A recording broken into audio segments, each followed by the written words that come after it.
tidak niat menghakimi dengan ayat ini ya, cuma gambaran saja. Wa idza qila lahum la tufsidu fil ardi qalu innama nahnu muslihun. Jika dikatakan pada mereka jangan berbuat kerusakan di bumi, jangan membuat kerusuhan, jangan membuat gaduh, mereka berkata qalu innama nahnu muslihun. Tidak, kami ini orang-orang yang melakukan kebaikan dengan dakwah. Gitu teman-teman ya.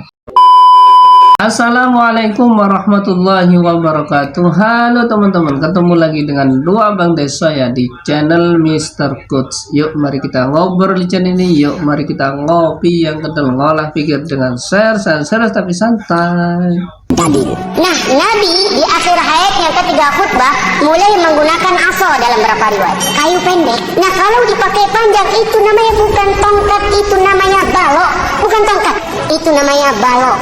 Yang memakainya Paulus untuk mukul umat Nasrani jika ada yang nggak khusyuk dengar. Oke, sebelum kita komentar, kita lihat dulu Ya. Ya Allah, di antara kami yang belum haji dan umrah, panjangkan umurnya, sehatkan badannya, murahkan rizkinya, berikan kemudahan bisa haji dan umrah. Innal hamdalillah nahmaduhu wa nasta'inuhu wa nastaghfiruh. Ini menerangkan kepada kita Pak, asa itu kayu pendek. Nah, Nabi di akhir hayatnya ketika khutbah mulai menggunakan aso dalam beberapa riwayat, kayu pendek. aso itu kayu pendek. Gini ya, masalah khilafiyah tentang membawa tongkat itu sudah clear khilafiyah. Sudah clear, sudah Bahkan madhab Hanafi itu makruh. Ada yang memakruhkan di salah satu madhab Hanafiyah, ada yang menghukumi makruh membawa tongkat ketika khutbah.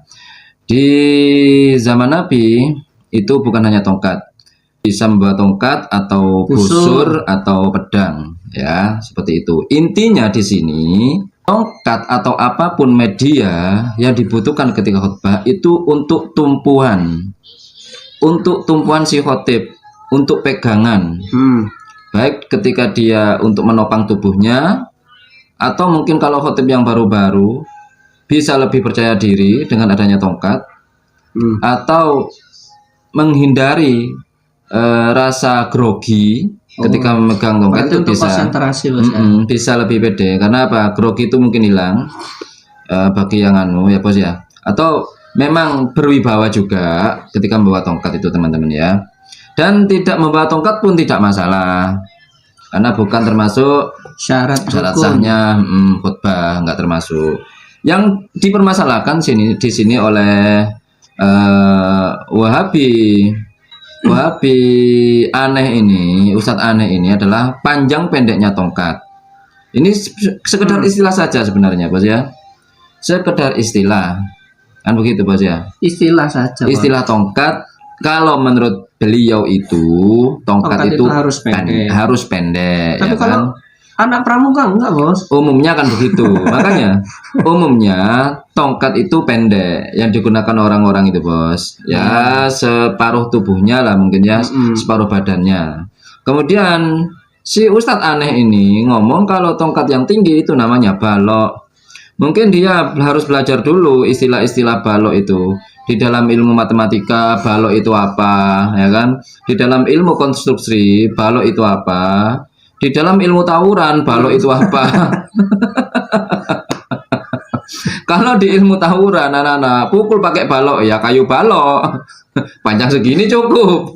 Pukul itu ilmu tawuran. Nah ini mungkin Ustadz ini terinspirasi oleh anak tawuran, karena dia tadi ngomongnya kan kalau yang panjang itu bukan tongkat, itu balok yang dipakai Paulus untuk mukul jamaahnya lah. Berarti dia jiwanya jiwa tawuran.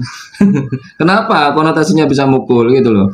Banyak tongkat itu sebagai perlindungan gitu bos ya, sebagai perlindungan. Dan tongkat itu macam-macam Pak. Ada tongkat yang lebih kecil dari aso ada Pak, seperti tongkat komando Bung Karno, itu kayak stik Pak, bukan tongkat lagi, mirip stik kecil, ya kan, kecil sekali, tapi fungsinya tongkat itu, kan begitu bos ya. Iya. Ada lagi tongkat Shaolin Pak, tongkat Sunggokong, tidak ada istilah balok Sunggokong, tidak ada, balok Shaolin tidak ada. Atau jika Anda punya anak Pak, anak-anak pramuka, Pak. Ini Anak loh. pramuka. Kalian nggak bawa balok pramuka, nggak ada, Pak. Tongkat, Bos. Itu tetap tongkat, Pak. Ya, Pak. Selama panjangnya standar, setinggi orangnya, Bos ya. Ya. Atau ada lebih panjang sedikit, itu masih tongkat. Tidak ada yang ngomong balok. Hanya Anda sendiri yang di dunia ini yang ngomong itu balok. Bos ya. Kalau kayu diameter segini, kotak memang Itu balok. persegi dan panjang buat apa? Gelagah. Sanggahan rumah atau buat di apa? Atap rumah sebagai penyangga genteng itu balok namanya, Pak. Begitu, Pak ya. Jadi Anda tidak usah memaksakan hal-hal yang sebenarnya remeh dan nggak penting Anda. Sudah ikhtilaf, diramekan, dipermasalahkan. Ini ya, kita di Jami'ul Kutubil Islamiyah Atsaniyah idalam yakun ma'al khatib qusun aw asha famadha yaf'al. Ini sudah hilaf ya. Bos ya. Iya, ketika nggak Nggak pegang tongkat atau apapun nggak masalah. Dia bisa meregangkan ke salah satu tangannya nggak masalah. Kalau menurut Asy-Syafi'i, qala Asy-Syafi'i bisa meletakkan tangan kanan di atas tangan kirinya atau bisa melepaskan tangannya saja, bebas. Kalau Imam Nawawi sama, mau meletakkan tangan kanan di atas tangan kiri atau merenggangkannya terserah lah ya. Karena ini bukan hal yang wajib, Bos. wajib. Kan syarat rukunnya khotib. Mungkin kalau Anda mau pakai tongkatnya Nabi Musa nggak apa-apa, Ustaz. Ini tongkatnya Nabi Musa, jangkauan pukulannya itu bisa 28 km, Ustaz. Kalau panjang tongkatnya bisa 10 diro atau 20 diro. 20 diro ya Ya, panjang, Bos. Ustaz. Ya apa dipegang nih? Oke. Kami paparkan di sini dari Bid'ah Salat atau Konsultasi Syariah. Ini situsnya Wahabi sendiri mungkin ya. Itu pakai tongkat ya, Bos. Ya, pakai tongkat. Situsnya Wahabi ini. Ini khotibnya pakai tongkat. Tongkatnya segitu memang kalau Wahabi. Nah, kalau pernyataan Imam Malik ini ya, Bos ya. Jadi ilatnya sama. Untuk bertumpu di saat berdiri. Ini Imam Malik ya. Imam Syafi'i juga begitu. Ini untuk bertumpu pada sesuatu. Sama Bos ya. dengan Syafi'i. Imam Hambali begitu. Disunahkan bertumpu pada pedang busur. Intinya bertumpu. Nah, jadi di situ bukan masalah panjang dan pendeknya, Ustaz. Berarti terkait Tumpu ya. fungsinya. Fungsinya boleh membawa pedang atau busur atau apapun. Intinya untuk bertumpu di situ. Baik untuk kepercayaan diri atau menghilangkan grogi atau wibawa, apa sih ya? Atau apapun. Karena jika khotib itu memegang tongkat, memang ada suatu media yang dia gunakan untuk bertumpu, Bos. Bertumpu. Ya kan, ya, Bos, Apalagi ya? kalau khotibnya tua, Bos. Kalau sudah tua apalagi gitu loh. Itu sangat dibutuhkan. Sangat dibutuhkan. Oke, intinya ini adalah hal-hal yang nggak penting. Hal-hal yang Bahwa tongkatnya sudah ikhtilaf, kemudian Anda mempermasalahkan panjang pendeknya. Panjang pendeknya tongkat. Selama masih standar bisa dipegang oleh tangan, Pak. Itu namanya tongkat, Pak. Ya. Ada yang kecil di biliar itu namanya setik, Pak. Ada juga yang pendek itu namanya setik drum. Gitu loh. Ya kan? Fungsinya tongkat adalah bisa dipegang oleh tangan. untuk bertumpu. Untuk bertumpu. Jika besar segini, Pak, bulatnya, Pak, itu namanya tiang, Pak. Anda harus belajar nama-nama dulu kayaknya ini. Semua orang yang waras tidak akan mempermasalahkan itu. Ukuran panjang pendek saja jadi masalah. Ya kan, Bos ya? Iya. Ukuran panjang pendek tongkat. Nah iya, Bos. Padahal tongkat ini bukan suatu kewajiban. Tidak ada kewajiban. Nah, masih Mau dipermasalahkan. bawa, dipermasalahkan. Terus apa lagi yang Anda permasalahkan? Ya kan? Bentuk bulatnya songkok, tinggi pendeknya songkok. Apakah tinggi songkok Anda dulu sama dengan tinggi songkoknya Rasulullah? Bagaimana, Pak? Mimbarnya setelah ini, Bos. Apakah sandal Mimbar. Anda sama dengan sandal Rasulullah? Apakah mimbarnya Anda sama tingginya dengan tinggi mimbar Rasulullah? Apakah kubah Masjid Nabawi sekarang sama dengan kubah Masjid Nabawi zaman Rasulullah?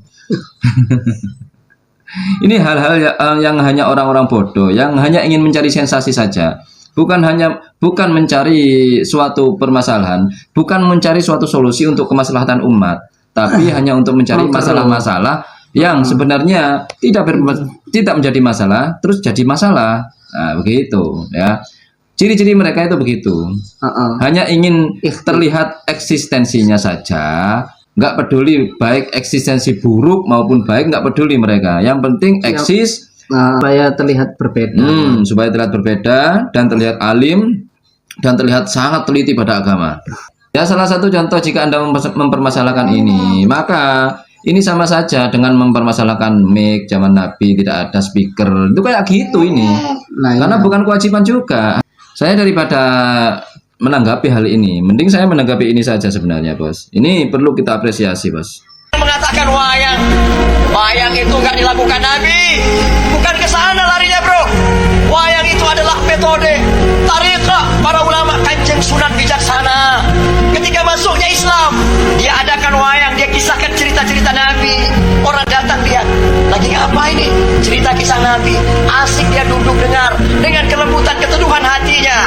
Tiba-tiba panggilan azan, berhenti wayang, berhenti ceritanya. Itu apa? Panggilan sholat. Hari berganti hari, mereka cinta dan penyebaran Islam semakin luas. Itu bukan salah menyalahkan. Itu hanya bagian daripada metode daripada para ulama kita. Beduk gak ada di zaman Nabi, gak boleh. Beduk itu bukan agama, bro, tapi beduk itu adalah metode tariqah para ulama Kanjeng Sunan Wali Songo. Boleh habis suara karena para ulama itu bijaksana.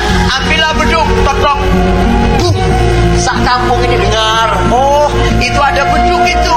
Itu bukan panggilan sholat. Itu adalah tanda menunjukkan waktu sholat. Kalau panggilan sholat apa? Allahu Akbar, Allahu Akbar. Ini Bapak polisi nih lebih alim daripada Ustadz itu ya. Lebih bijak Jauh, lah, Bos. lebih alim, lebih bijak. Memandang sesuatu itu dengan kompleks, Bos ya. Makanya kita itu memandang sesuatu itu jangan ritual, tapi nilai yang terkandung itu, Bos. Ya. Ya kan? Ya, alas mereka kan karena tidak ada dalil.